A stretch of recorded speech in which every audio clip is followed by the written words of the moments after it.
First time I thought about being a director was way after I'd become an actor. I think it was when I was doing Rawhide, and I had had some discussions with the producers at that time to direct an episode or so. That didn't pan out for one reason or another, so I did some second unit stuff and little bits and pieces here and there. I think Don Siegel was probably my biggest sponsor of the idea of directing films. I had worked with him on quite a few films, and we enjoyed the collaboration very much. And when I went to him in 1970 and told him that I had this little project that I wanted to direct, he said, "Oh, by all means." He said, "Let me support you on that, and let me sign your Directors Guild of America card," and all that sort of thing. It was a great period of my life because it started another segment, and it was a very experimental time for me. I was going off and doing Paint Your Wagon, kind of musical thing up in Oregon, and then coming back and doing Beguiled, and then Misty, and then Beguiled not being a particularly commercial success. To follow it with Misty, probably the logical thing would have been to follow it with an adventure film, Dirty Harry or something, but that didn't work out that way. Jo Heims was a girl that I'd known for many, many years. She was a legal secretary. She'd say, "I'm going to be a writer, screenwriter someday." I'd say, "Yeah, I'm going to be an actor, and I'm studying acting," what have you. And one day, some years later, she came up with a treatment called Play Misty for Me. I liked the Alfred Hitchcock kind of thriller aspect, but the main thing I liked about it was beyond that, the story was very real. The story was believable because these kind of commitments or misinterpreting thereof go on all the time. Jo Heims had a female friend that was very much a stalker type, and she didn't commit homicide or anything like that, but she went around and completely harassed this person that she knew very slightly. It was a sort of a great statement on stalking. Nobody ever thought much about that in those days, 1970, and that's something I hadn't seen in the suspense films in general. So I optioned the treatment from her and told her that I wanted to get around to it someday. And then later on, I was working on a film in Europe, and Jo called me up and she said, "Clint, if you're not going to do anything with that picture, I've got an opportunity to sell it to Universal, and they're going to offer me pretty good dough, and I really need the money." So because I was occupied at the time, I said, "Well, I can't hold you back from making some good money, so you go ahead and sell it." Clint Eastwood, hero for hire, blazes his way across a land of lust and injustice. Later on, I had a 3-picture deal with Universal and became very tied in with them. So I went to Lou Wasserman and I said, "You've got this little project." And I said, "I want to do it and I'll be in it." And I said, "I'd also like to direct it." And Lou just looked, without missing a beat, looked across the desk and said, "That's fine. That's very good."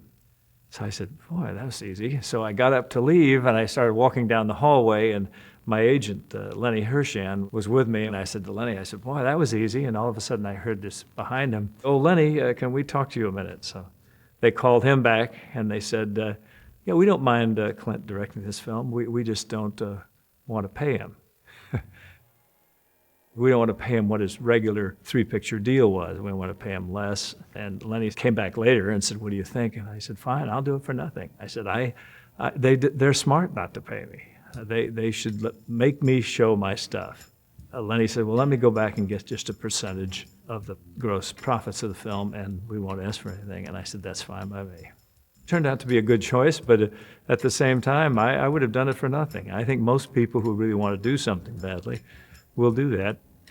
So I think they were saying, "We'll let Eastwood go ahead and make this little film, and then he'll go back and he'll do some big adventure for us, and it doesn't matter." And I think they were sort of somewhat placating me at the time. Well, Clint and I had known each other for many years.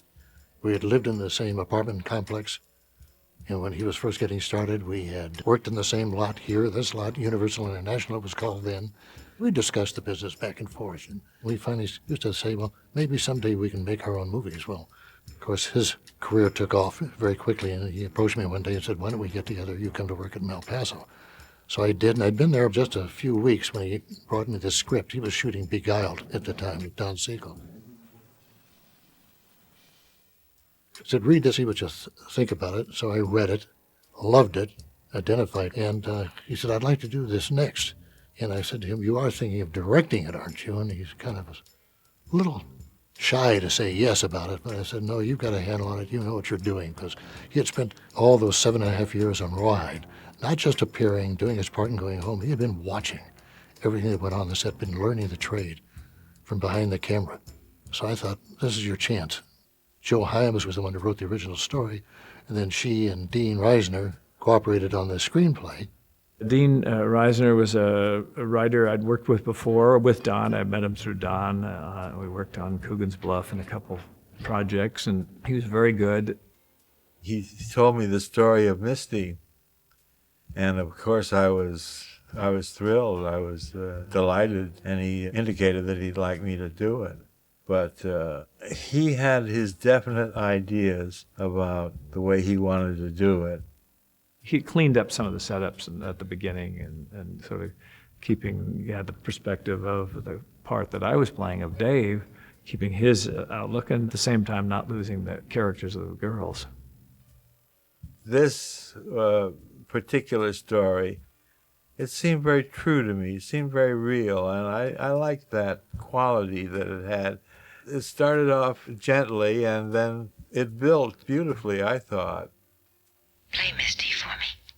I was looking for somebody who could play this role, who was attractive, but at the same time had a sort of a quirky side to him. And that's Jessica. She's certainly a terrific gal, terrific actress. I had actually just moved to California. I'd done several movies in New York, a lot of television in New York, a lot of theater. I had been in a film Sidney Lumet directed, a wonderful movie called The Group.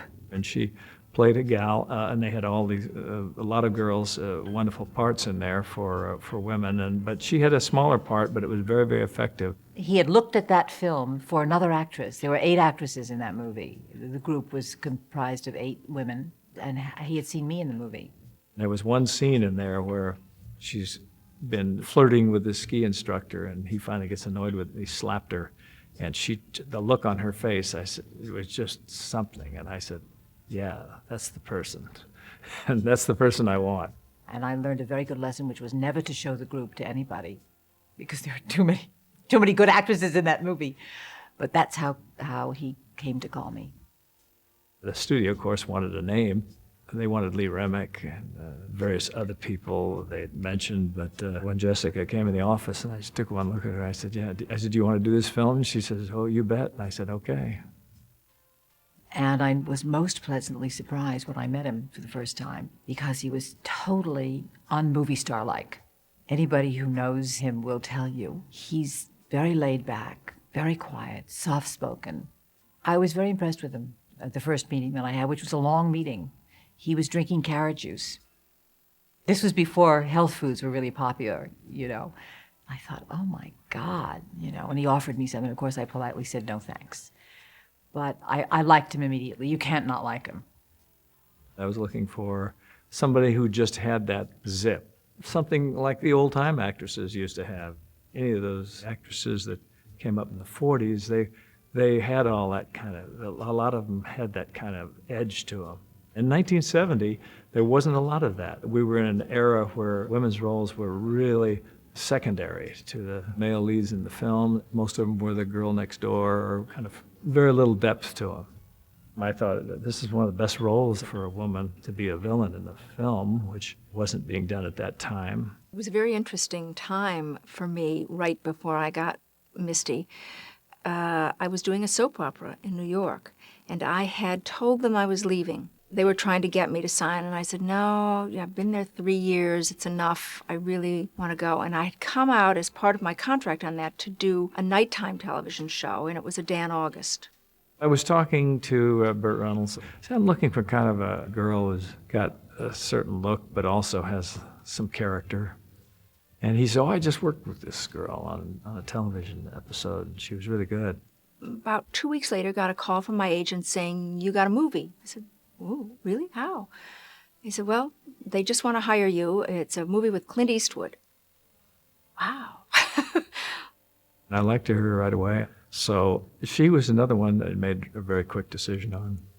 Burt Reynolds showed him the dailies. He hired me right from that. I never met him, never read for him, never auditioned, tested nothing. I thought she'd be a good contrast to Jessica, a good contrast to what was going on between them as opposed to what was going on between his relationship with Jessica's role of Evelyn. And I finished the soap opera on a Friday, came here, wardrobed on Saturday and Sunday, and went up to Carmel and started shooting Monday morning.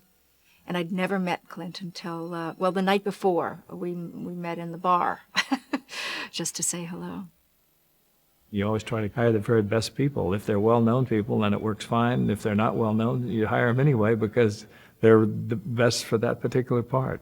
John Large, a very good actor who I knew and had played golf with.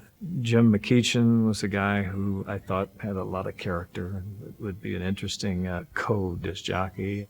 Directing and acting, it wasn't as difficult as I thought it would be on Misty. I had seen it done before many times. There's many precedents for it. Everybody from Orson Welles and Laurence Olivier and all the people who had tried it, and some of them quite successfully.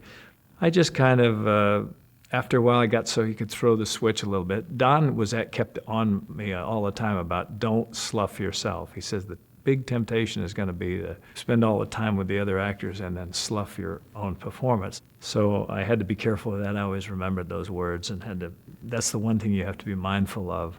And as I've done it now over the years, it's been 30 years since, I still once in a while remind myself, take your time, don't want to move on to the next thing just because you've got everybody else covered. I was a little bit nervous about him as a director because this was the first thing that he was going to direct. And actors directing isn't always the best idea.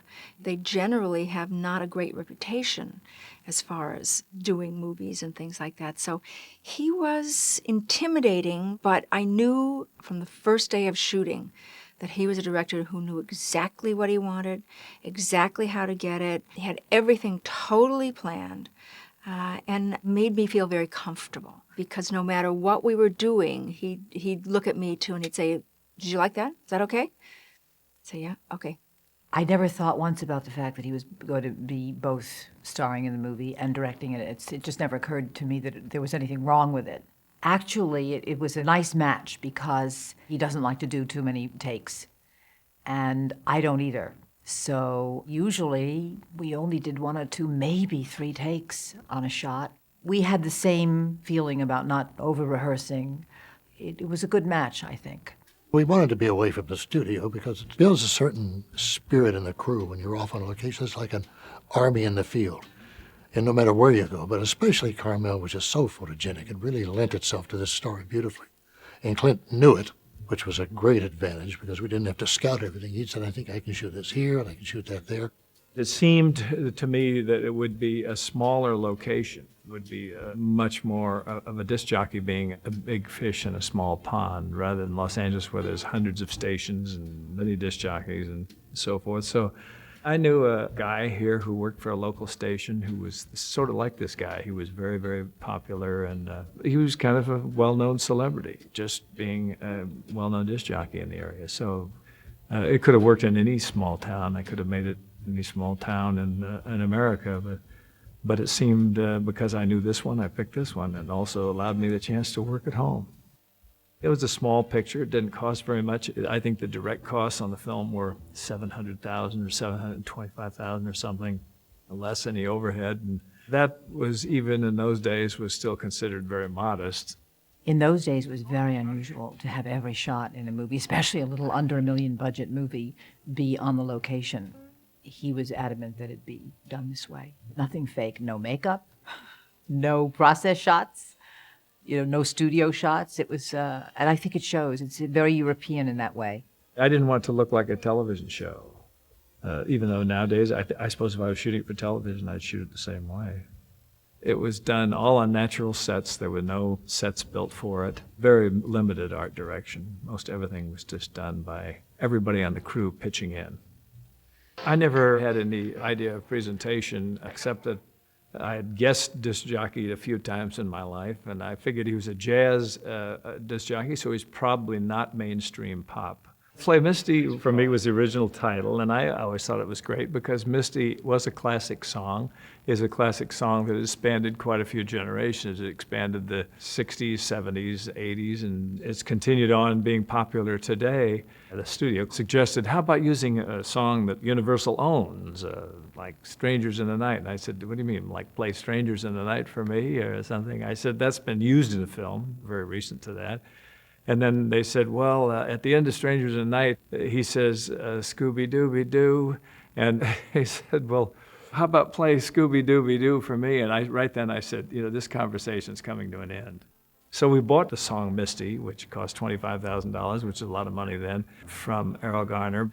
And I think it was important to keep a classic song that everybody knew and not to sort of whore out and decide because the studio owned that particular piece was not my idea of something to do.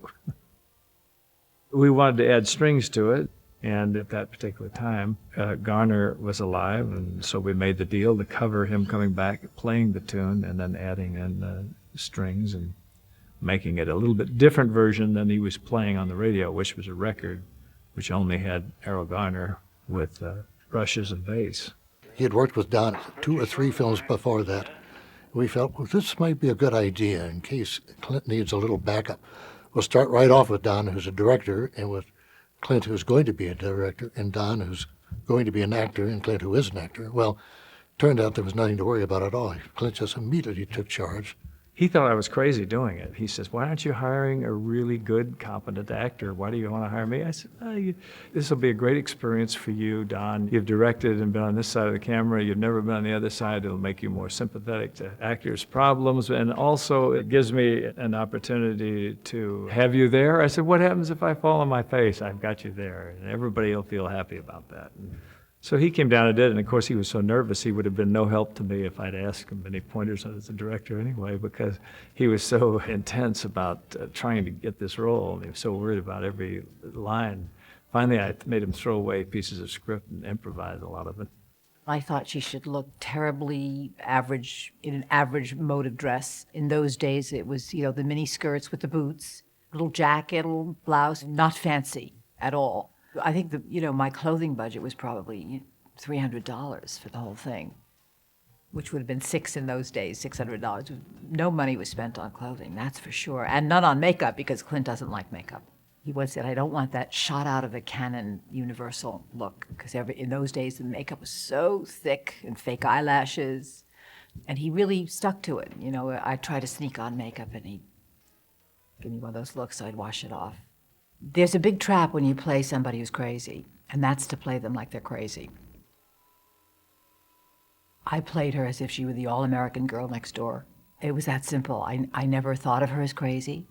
It's very important that this be a very seemingly normal person, or else there's no fun in discovering, that she's not. The studio suggested, why don't we show her as an escapee from a mental institution or something like that? And I said, well, if you know she's a mental case, then there's no mystery to the story. It would be much more frightening psychologically if you didn't know where this woman was coming from. So we didn't start it off that way, because I think that would have probably given the whole thing away.